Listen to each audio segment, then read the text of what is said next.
Talaga siya, so hopefully maka-work ko siya in the future. But ngayon po talaga kailangan ko magpahasa sa acting. So I don't know what the future holds. Pero sana po makasama ko siya acting.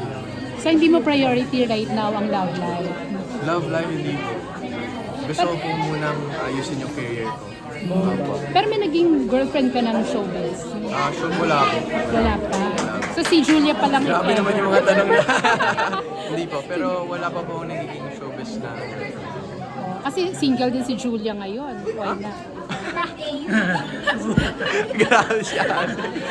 Hindi po, pero ano lang po ngayon, just really work. Yun po talaga. Saan mo gusto mag-focus sa career mo? Sa drama, action, Rom-com and drama. rom-com and drama? Nakuha siya doon. Oo nga. Sino yung gusto mo kung sakaling magkakaroon talaga ng ka-love team?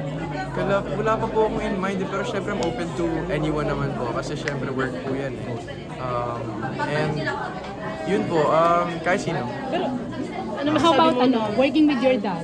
Oo naman po, syempre alam ko si Dad kasi magaling sa drama, kaya syempre gusto masama si Dad sa drama. Ano masasabi mo na nilink ka rin kay Lela? Grabe nga may share kami ni Lela, nakakatuwa. Like, actually, sa loob pa kasi ng bahay, hindi namin alam yun. So pagkalabas, dun pa lang po namin nalalaman na may ship kami. Kaya very grateful na may ship kami mga housemates. Yeah. Okay ba sa'yo na maging love triangle kayo nila, Inigo at Lela?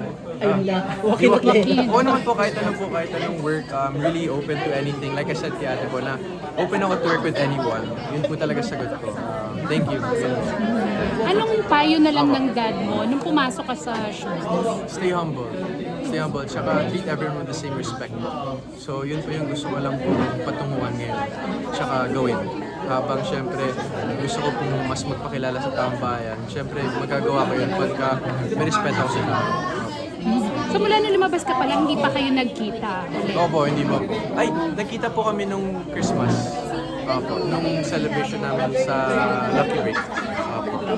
Pero hindi pa po kami nakapag-usap. Pero like I mentioned po kanina, gusto ko po munang pag-usapan siya in private. So, yun po. Sana maayos. Opo, maayos yan syempre. Pero we wanna do that privately. Thank you. Okay, sige, Thank you so much. Thank you. Thank you po. Good Thank luck.